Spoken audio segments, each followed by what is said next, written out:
coming out of Boston. Radio and TV that cares about Boston and beyond.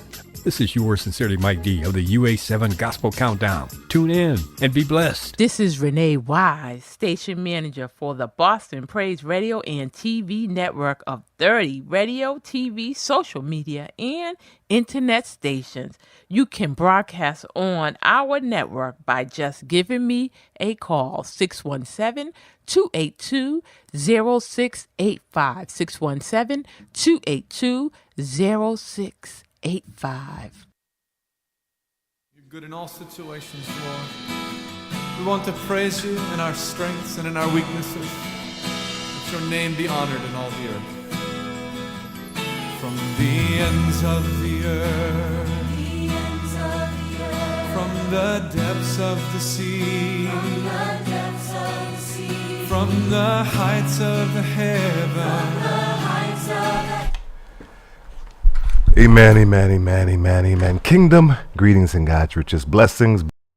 Network, I will be your host, Pastor Hobbs, through till 9 p.m. I am so blessed to be live here in the studio with my friend and brother in the person of Robbie Thomas, who is a major part of this We Move in Color, an outstanding production that I had the opportunity to be able to see when it initially premiered here in Boston. It was packed and it was just an outstanding event. So we're so pleased that he's here. We're grateful to support and to be a sponsor of them to be a sponsor of this broadcasting station, but for us to support this effort, We Move in Color. And I'm encouraging everybody, tell everybody that you know, make sure that you pack the house.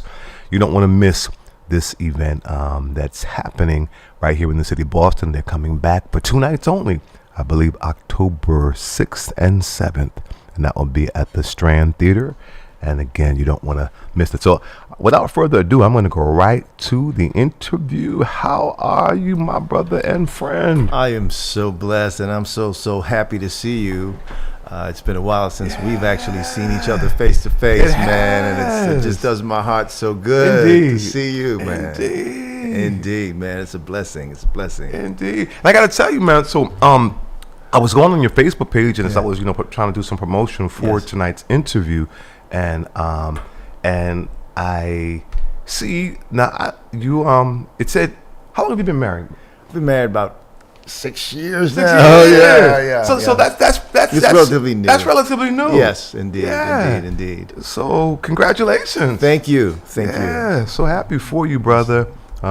He who finds a wife finds a good thing. Amen. And obtain a favor of the Lord. So and I'm happy to report that the state of the union is strong. Listen, that's a praise report right there, because it's work. Yes. It's worth that is worth doing. Absolutely. So, but again, 6 years. I was thoroughly blessed to meet this young lady, and we had an opportunity to meet each other in Boston, and it just didn't necessarily start out being something that we're looking for each other, but it just turned out that God had other plans, and that became apparent, and eventually we decided that this is the thing to do. And so we ended up obviously getting married, and now residing in Las Vegas. You live in Las Vegas? Yes. Wow. How long you been out there? Actually, just right. Well, obviously, once we got married, certainly moved out to Las Vegas.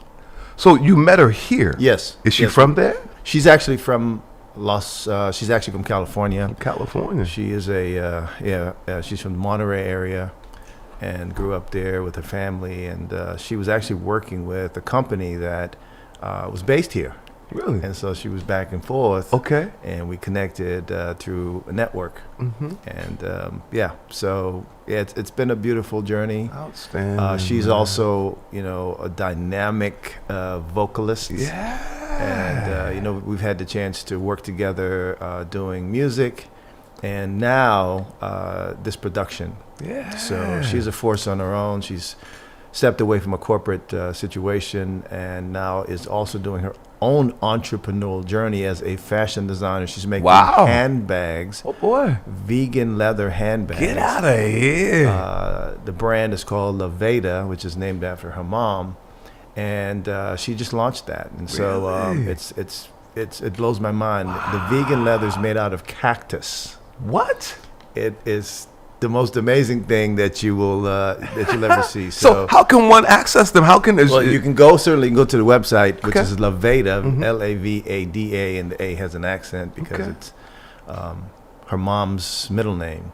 Laveda.com, I believe is the So she's doing her thing, and she's an entrepreneur, dynamic, both business and in arts. That's so outstanding. Yes. You know, I love to see we as the people of God taking dominion over the marketplace. Hello, right? somebody. I mean, it's That's time. my talk, man. I just love it. I love it. I mean, and it just it grieves me why. I mean, I understand it, but when we do these kind of things, I think it gives people an alternative. Yes. Right. To commercial right designers that don't. You know, they don't care about us, aren't invested into our community, aren't invested into the kingdom, aren't even believers. I'm a big proponent. I think you've known me for a while, and my background here in Boston has been in the banking industry. All right. And so having spent 20 plus years in banking, I like to say 20 plus years because that sounds good. That's a little bit more than that.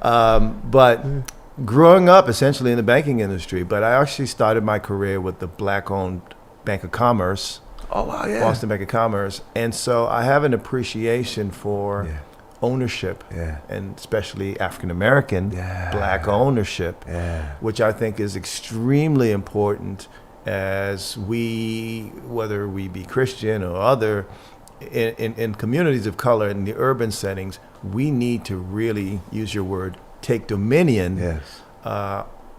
In terms of how we do business. We're good at buying. We're good at, spending our money. We're just not really good at cooperative economics and cooperating with, being able to leverage our buying power.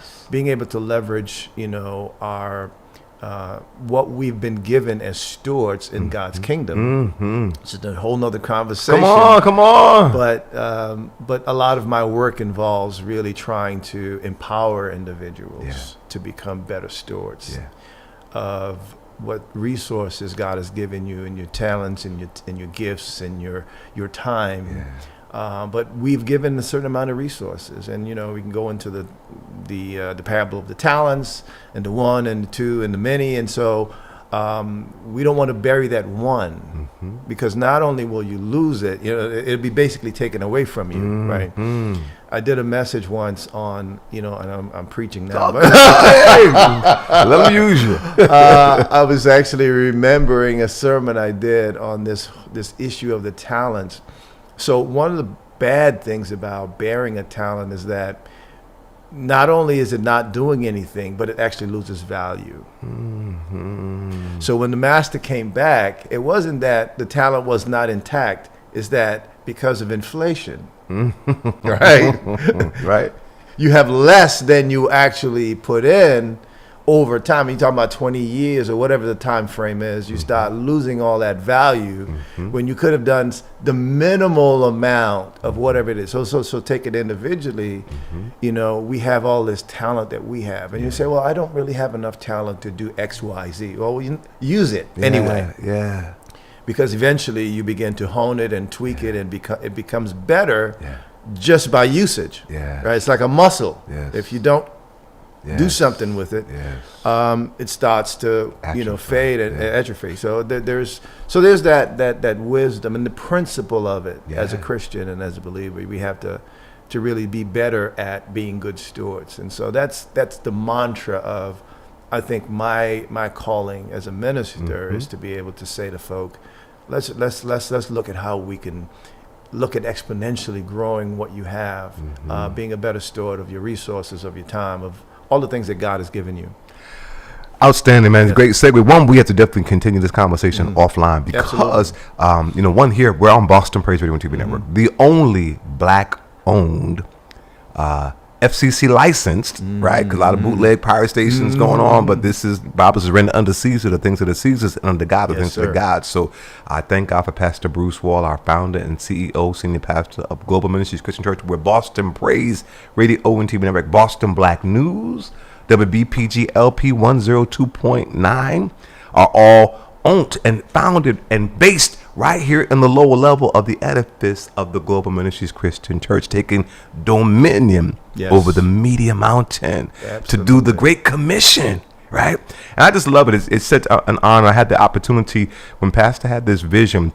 You remember that WILD? Yes, that's I remember. all we really had, right? You know, and so I remember. It's funny. We have Bishop Harold Branch, who still broadcasts on this station, right? A living legend. I remember I was talking to his daughter the other day, who I just met on the phone, and I remember he's older than I am. I remember as a little kid listening to what is it?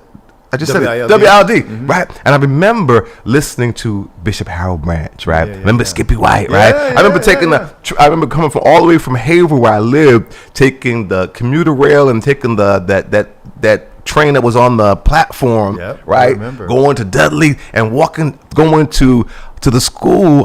What school was it? That right there in the corner of Warren and Deckard. What is that school? English? No. What was Warren? Yeah, it was Latin is over there. Latin. But it was a Latin school. Yeah, it was there. So that was correct. That was my first concert, and I remember it was just. And so here we are, you know.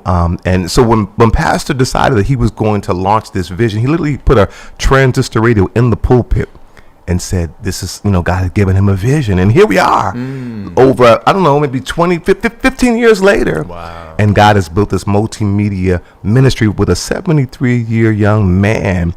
You know, 29 social media platforms that were on Apple, Roku, TV. It's just amazing. It's clearly the vision God has given him. And I thank you and We Move in Color for partnering with us to be able to really appreciate, the gem that this station is. And I really pray and hope that other people really, really comprehend and understand and invest in this gem that is really a prophet is without honor in its own hometown. Yes, but we certainly do honor him and this vision, and I'm humbled to be able to support it. So again, We Move in Color, man. It was an outstanding event. The house was packed. So talk a little bit about the impetus or the vision of We Move in Color. Oh, it's amazing. It's an amazing story. Wyatt Jackson and myself, we're really good friends, and we've always talked about possibly doing something together. Interestingly enough, we did a few things. You know, I've always kind of wanted to get more involved in doing producing events, and I've periodically done events, TV productions. Was an associate producer of a motion picture. Wow. And of course, music. But I've also been writing for a long time. I don't know if you're probably aware, but I'm a poet. My medium, I've also done columns, right? So writing has been kind of the way that I express my thoughts on issues and so forth and so on. You remember Rayma magazine? Yes. I was a columnist and contributing editor for Rayma for a period of time. So getting back to some of the thoughts that we had about how would you take the talent that Wyatt obviously brings to the table as a Broadway recording artist, triple threat rapper, R&B guy type thing, but obviously as also the child of God. Yes. To my writing, and how do we combine those elements and tell something that is powerful enough to really have some resonance in our community. And I invited them to come out to Las Vegas, and we went to some shows, and we kind of looked at some of the things that we could discuss as ideas. And we began talking about, okay, so maybe we can use the poetry and we can put some choreography to it, and then maybe utilize some artists, whether it be, actually we started talking about his cousin, who happened to be a major artist, and African-American artist, who's not with us anymore. Anyway, we had some problems getting that squared away. We ended up talking to Paul Goodnight. And so Paul Goodnight's work is used as part of the immersive experience, as you've seen. Yeah. And then you have the choreography, then you have the music, which was also created by a Grammy Award-winning producer in Gin Rubin, who lives in Seattle.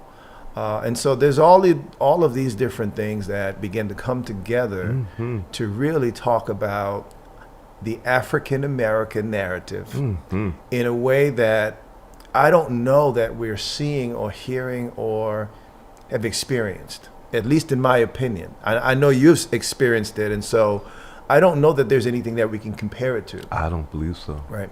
So, and the ambition was to take the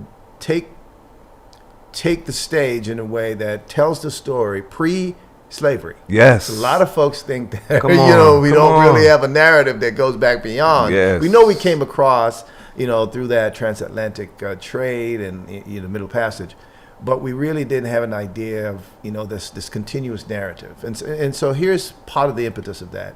I was sitting we were in a car with Jim Brown. We were doing some work with Jim Brown, the football player, and a famous, well, he's not famous, but he's a well-known Jewish executive.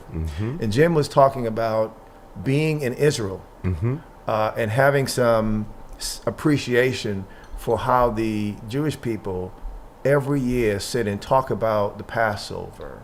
Okay, yeah. Right. Yeah. As a continuous reminder of the journey coming, obviously, through coming out of Egypt. And it's something that they do up to this day. Every family, doesn't matter where you are in the world, that's being commemorated. African Americans don't really have a space or a dedicated time to say, here's our story, and how do we commemorate it? Not wallowing in the pain, right? Or the suffering, the dehumanization, all the evil things that certainly came out of that. But we also could talk about the beauty that came out of it. Yes. Right? The elegance. Yes. The essence, the resilience, the creativity. Yes. And so our narrative looks at those things and promotes those things. We had jazz birth out of, that experience. We had, tap dancing birthed out of that. We had hip hop birthed out of that. Yes. We also had, the church was very instrumental in helping to push the civil rights movement, right? And it was the fire, if you will, and the inspiration for the kings, right? And so all of these traditions, all of these major historical factors play into who we are and who we became and who we're becoming as a people. And so all of that we try to fit into 1.5 hours of a production, but we do it with, and I would think you would agree, a really powerful sense of elegance and dynamism. So we're hoping to make sure that kids see it, adults see it, and it's multi-generational. There's something for everybody. And so that's kind of where it all sort of came together with both Wyatt and myself. Wow, amazing. Again, I was so very moved. I was so pleased to see the overwhelming response. Right, the house was packed, and again, just as you said, everything that you said, I couldn't say it really any better. But I was humbled to be there and experience it, and I'm so excited that it's coming back because it was here, I believe, one night. And then you went to the Kennedy Center? We went to the Kennedy Center we were there in the spring, and, they heard about it. They're like, we'd love you to showcase here. And so we were down in D.C. showcasing it, a different, slightly smaller version of what we did. But, just so you also know, when we were here last time, we partnered with Tufts University's drama department. We went to share with them, a lecture demonstration and talk about We Move in Color in terms of a historic context. We also went to Berklee College of Music and talked to basically the music therapy department there, invited us to do a presentation which streamed to the campus in Europe. Wow. Because there's a value and therapeutic value in music and art that I think we as a people haven't really always tapped into. It's true. Right. We are a very emotional, dynamic people that have always used dance. We've always used music. We've always used the art in some way, the divine in some way, to really deal with, the trauma that we've been through. And so, and what I think we were aiming at and trying not to do is to re-traumatize people. So a lot of people do things that talk about the pain, but they never find a way to, exit out of it, right? Yeah. And they just let it sit. Yeah. And it's really important for us, just like, the gospel is really about setting people free. Yeah. We don't preach hell and then leave folks there. You know what I'm saying? Right. So you got to tell people, well, what's the way, right? I know I'm in some stuff here, but how do we get out of that? I think is the thing. So the art is also therapeutic in that sense. It's not just talking about the trauma that we experience, but it's also saying, here's how we dealt with it. Yeah. We produced the Kings, we produced the Malcolm X's, we produced, all the various kinds of, Supreme Court justices and so forth and so on. And we've had all these amazing accomplishments. We're driving, in many respects, the culture, right? But we don't always feel a part of the American culture. Yes. Right? And so as much as this is an African-American narrative, it is American. It's American. It's all American. That's right. So it's an American story, but it's also an African story. Right? Right. Yes. And so those are some of the elements that I feel most proud about, is that we've got something that I think resonates. And we've got about 12 schools committed to come to view the show. Wow. This time around. So we'd love to see, a lot of people come. In fact, I would love to share with your audience.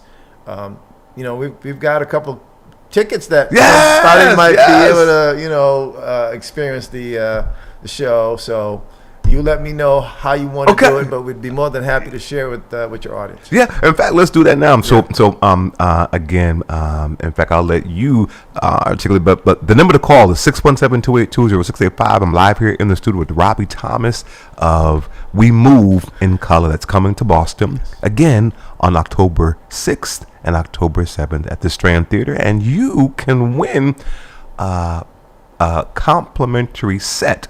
2 tickets, right? All you got to do is pick up the phone and engage us. That's real simple, right? So the first caller that calls 617-282-0685 will be the recipient of complimentary tickets to this event that you do not want to miss. So the line is open, 617-282-0685, and the first caller that calls, we simply will bless you with a pair of tickets while we continue our conversation.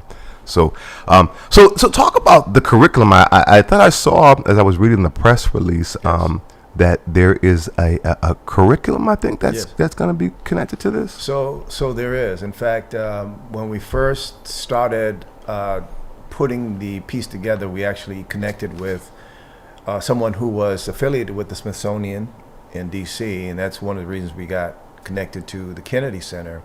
And this person loved what we were doing. It's like, oh, wow, this is amazing, right? And so we collaborated and put together a curriculum around the content of the show. Wow. So as you've seen the show, so the each scene is its own story, right?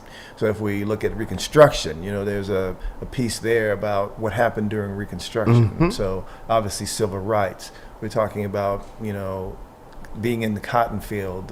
We have some, what it meant, and how it impacted the economy, things of that nature. Obviously, it has to be age appropriate, but the bottom line is that there's a learning opportunity there that we eventually will be able to roll out in high schools or even at the college level, because a lot of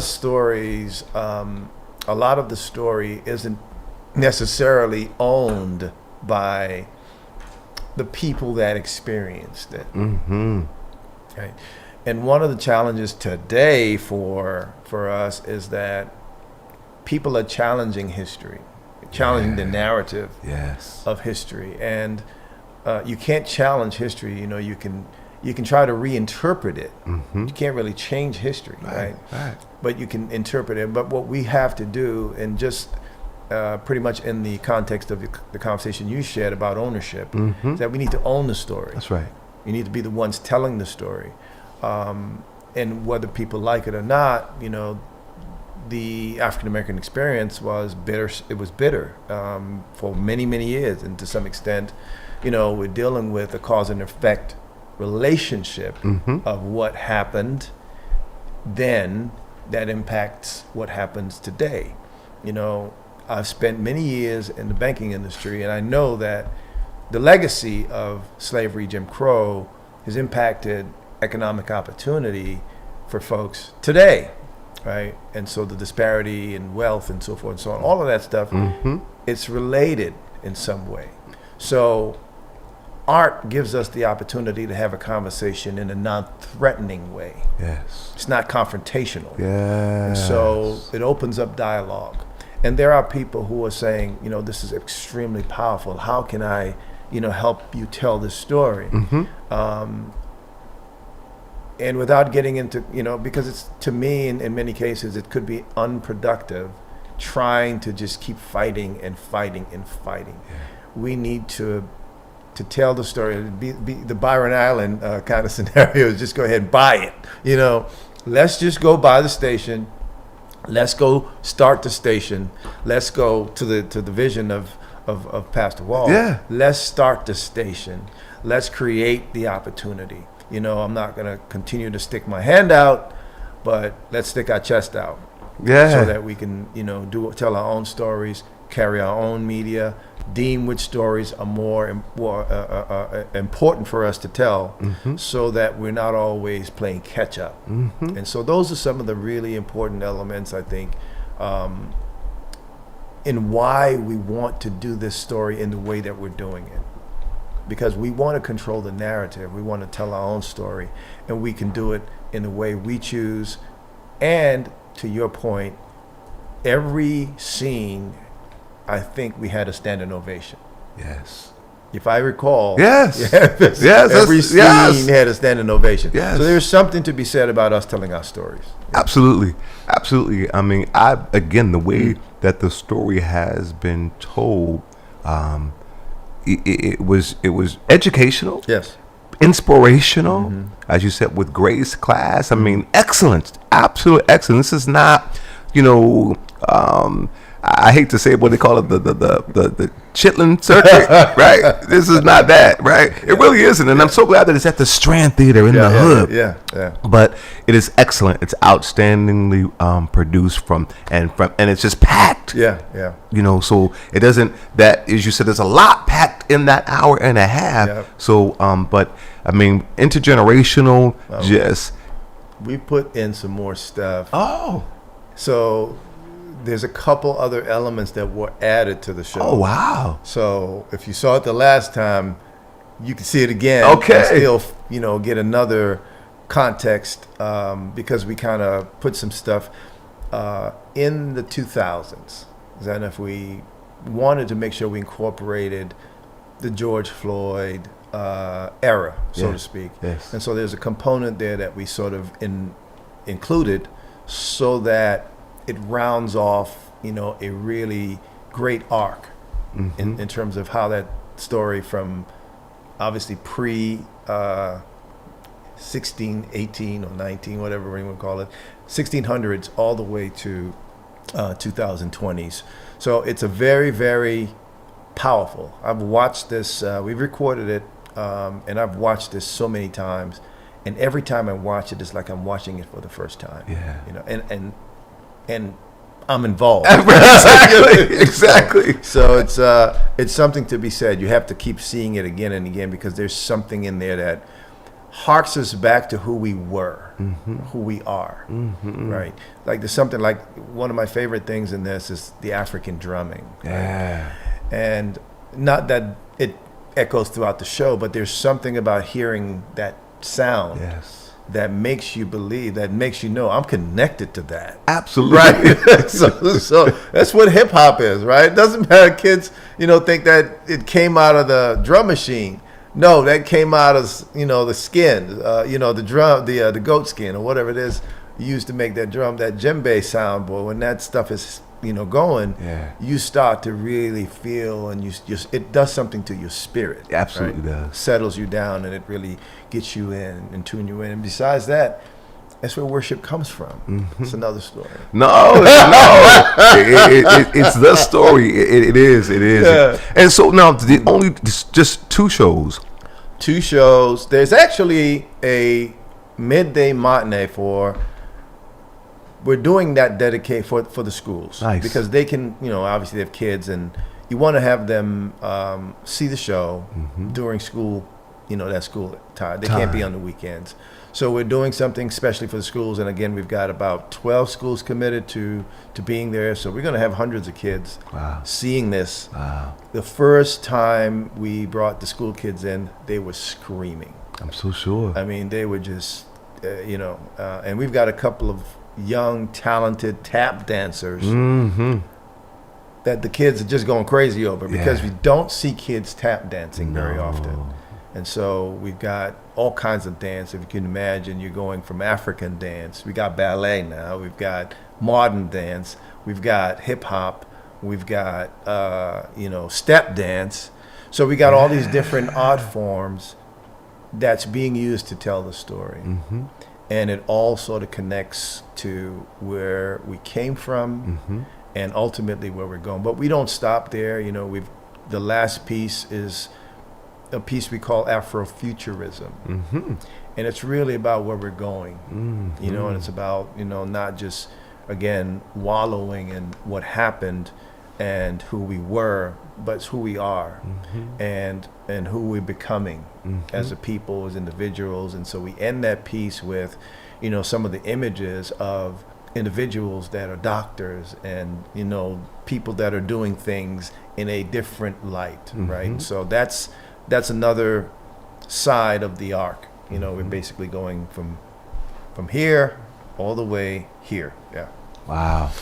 So now so that's the matinee, right? Yes. And but 7 p.m.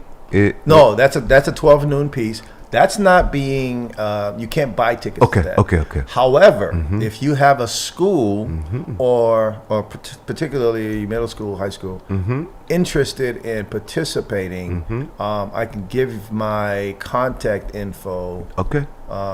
So you can reach out to me about that, which is info.WeMoveInColor, all one word, .com. Send me an email. Let me know if you have a school that is interested in participating or attending the 12 noon Friday the 6th, the matinee, and we will let you know. First of all, we'll need to get a head count, and there's a special rate for that. I know we can't talk about that. So, but reach out to me and we'll get that squared away. However, on the standard opening night, 7 p.m. on Friday the 6th, if you are interested in a group attending or having information, or you want information about groups, please hit me up on that email as well, which is info.WeMoveInColor.com, and just let me know what your group is. We'll work with you. We want people to be there, so we'll be flexible on the rates. We'll definitely take care of you. So outstanding. So that's so groups as well as folks who for individuals or couples. Would they also? How would they get their tickets? They can go right to WeMoveInColor.com. Okay. And you can buy tickets for Friday or Saturday. And please, you absolutely need to see this. I cannot. It's amazing. We don't have to sell Beyonce. We don't have to sell Jay-Z. Right. But I'm telling you, we got to sell this because people don't always gravitate to things that I think are more educational, but but this is both educational, entertaining. Absolutely. And I think one of the richest cultural experiences you're going to have this year. I'll give you your money back if you don't feel that way. Honestly, I will. I'll give you your ticket money back if you buy this tickets and you tell me, Mr. Thomas, I did not have a good time. I did not enjoy this. It didn't bless me. I'll be more than happy to give you that money back. And that's inconceivable. Yeah, it's inconceivable. Virtually impossible It really, for you to really say that. is. But hey, just in case. Okay, but no. So 7 p.m. are the two, the Friday and the Saturday. That is correct. Only those 2 nights. Yes. Okay. Yes. So you really don't want to miss this. Don't sleep. Don't miss this opportunity.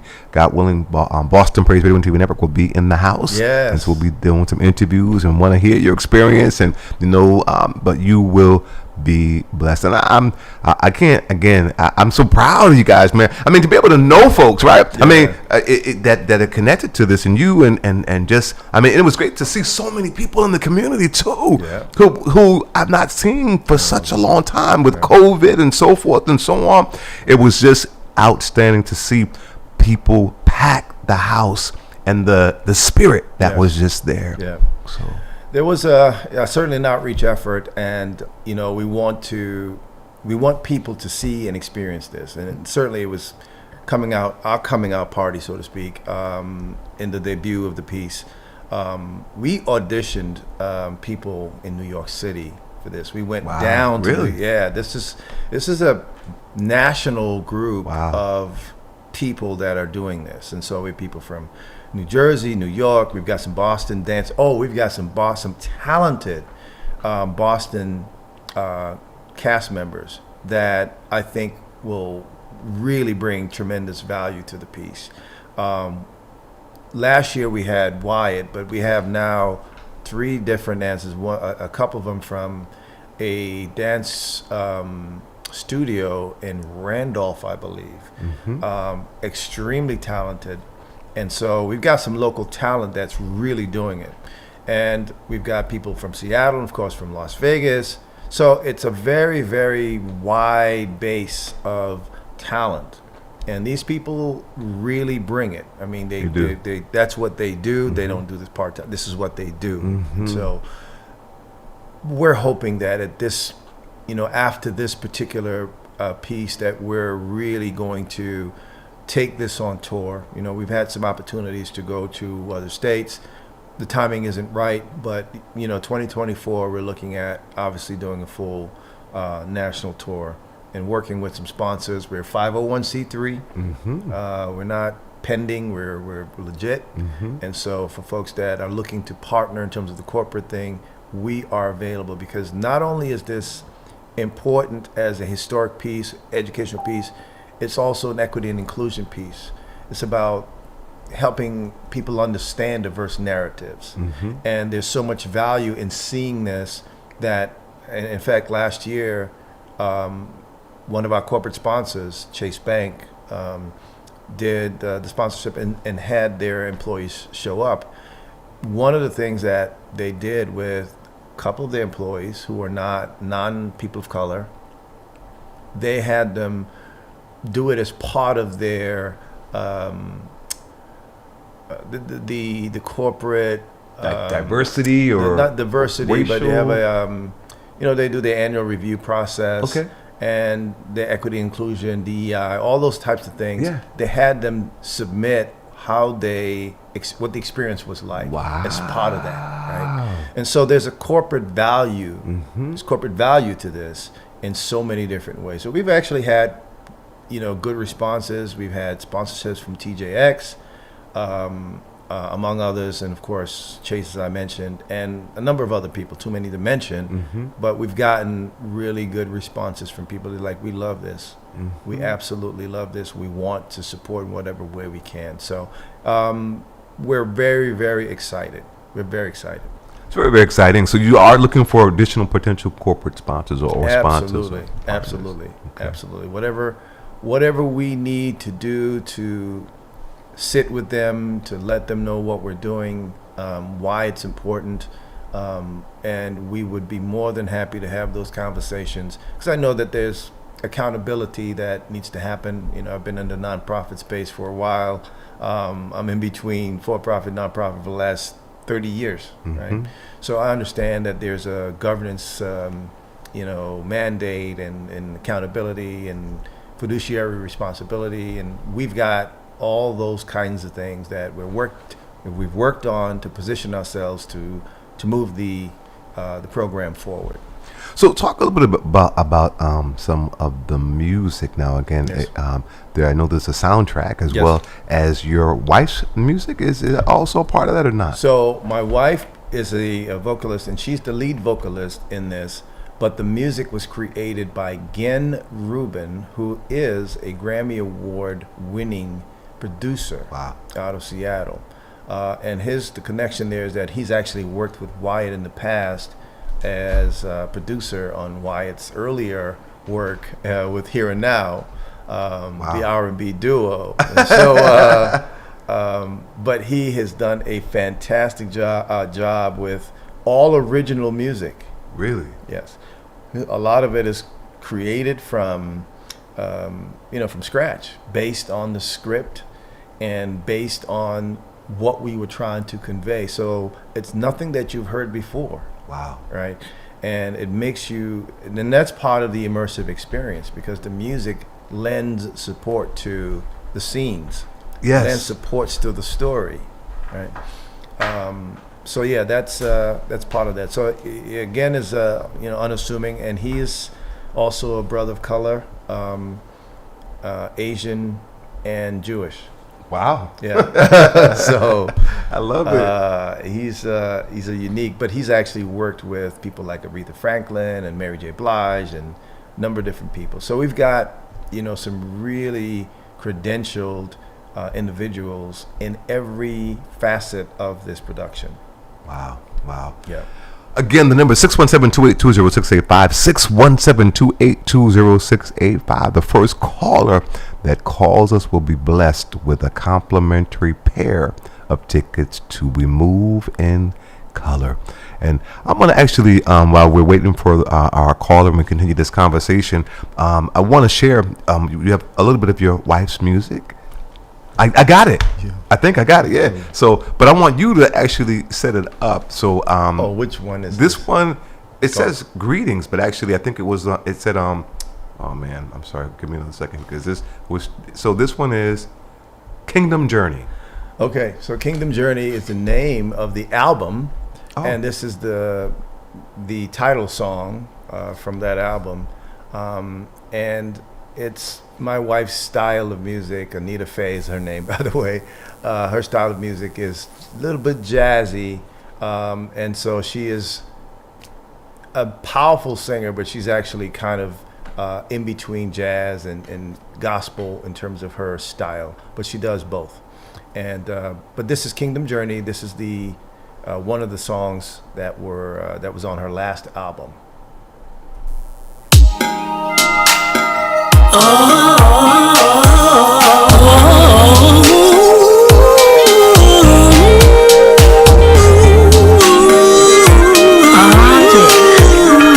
This is a song about love, y'all. I bring you greetings from heaven above. I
Join the Kingdom Journey. And this is from our project, again, title cut is what? Kingdom Journey. Oh, There's the album. Okay. Yes. And now where can one be able to get her music? On all platforms, All Amazon, digital platforms, iTunes, Apple, the whole nine. Outstanding. Absolutely. Anita Faye, the name of the artist. Okay, outstanding. Well, again, 617-282-0685. I'm here live in the studio with my friend and brother, Robbie Thomas, who is with, or the producer, he's not with, he's actually one of the creators of We Move in Color, live here in the studio, happening 2 nights here in the city of Boston at the Strand Theater. It's October 6th and October 7th at 7 p.m. You do not want to miss this. Again, if you're interested in being able to get group tickets, or you can, again, reach out to our brother directly if you're looking to be a corporate sponsor. There's a whole bunch connected to this. Again, how can they reach you? You can call. You actually prefer to do email so that we have a sort of a record of who's reaching out. Info, INFO.WeMoveInColor, all one word, .com, at gmail.com. Okay. Info.WeMoveInColor at gmail.com. Outstanding. So I'm gonna actually go to another song. We're waiting here. Our time this group, we actually coming to an end, but I really do appreciate one you taking the time, and we're gonna have some more interviews. This is not the end; it's just the beginning. So stay tuned. You're gonna hear more. We're looking to be able to do some more interviews with some representatives from We Move in Color, giving away some more tickets. So stay tuned to Boston Praise Radio and TV Network, and as we continue to support and show up, meet us there on the 6th and on the 7th. So this other song, talk about this song. Well, this is certainly a standard that a lot of us probably know it as Precious Lord. Yes. And so this is Anita Faye's interpretation of Precious Lord. Yes. Go ahead. I didn't need another second. I'm sorry. So it's her interpretation of Precious Lord. Yeah. Or her rendition of it. Yeah. Outstanding. So, here we go.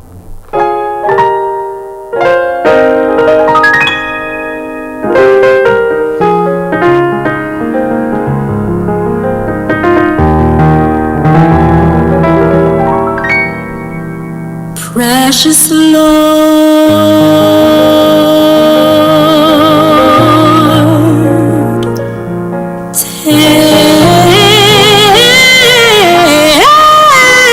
take my hand,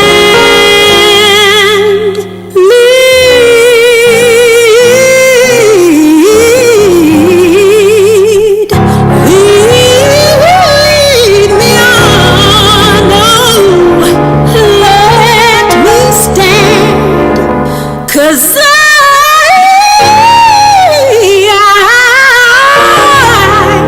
I'm tired.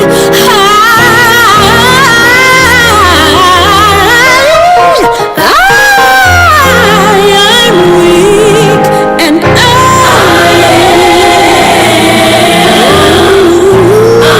alone.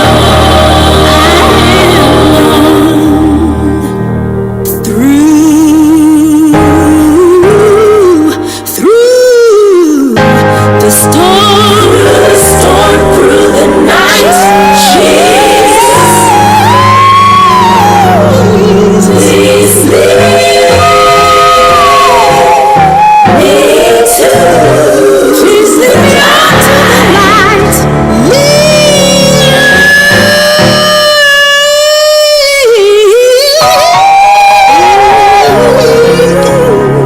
lead me on, let me stand, take my hand,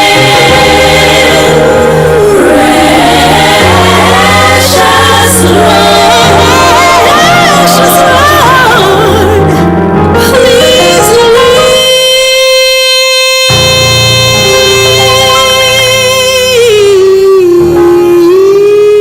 me home. Wow. Amen. Amen to that. Beautiful, beautiful, beautiful.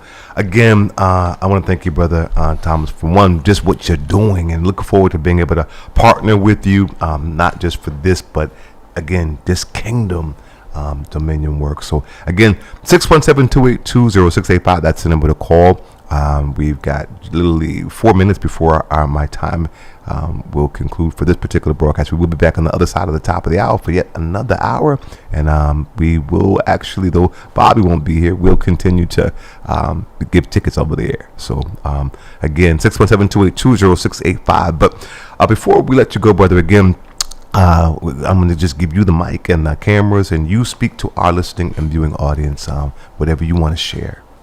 Well, first of all, I want to say thank you for the opportunity to be here with you, and I want to commend you, and certainly want to commend the visionary of Boston Praise Radio. I know that, when you're building this type of work, it is painstaking. It's shoulder to wheel grinding out, and how difficult it is to operate in ecosystems that we lack the kind of resources we need to do the work. But nonetheless, God called us to it, and we've got to put our shoulders to the wheel and make it happen. So I commend you, and we're certainly going to make a donation to the cause as well, and we'll make sure we encourage others to do so and to support. And of course, you've actually already reached out to a good friend of mine who I've worked with for many years, and that's Frank Jordan. Yes. And I know he's opened some doors. In fact, he was supposed to join me tonight, but I left him back at the hotel. He's tired and so forth and so on. So, but maybe next time we'll get him to hang out with us on air, who's another powerful person. But just to really implore the listening audience to really be mindful of how important it is for our kids and for ourselves to tell our own stories, and to see the kind of images and powerful depictions of our historical key points, those high points in our history that has been painted one way, and not really understanding the nuances and the various important things that developed out of those struggles. We've got to be able to tell that story and not get lost in the trauma of it. We're traumatized people, and ever so often we live and re-engage and sort of kind of spiral in that trauma conversation. But we've got to learn how to get past it, and we've got to deal with it in a way that is constructive, cathartic, and I think the arts has a way, whether it be music or dance, the expression of, that's why God gave us those abilities. Yes. It's not for anybody else; it's for us. Yeah. About that, right? It's for us to really be able to create something wonderful through those movements of expression, or art, or the photographic eye. Movement. David danced before the Lord. I mean, he's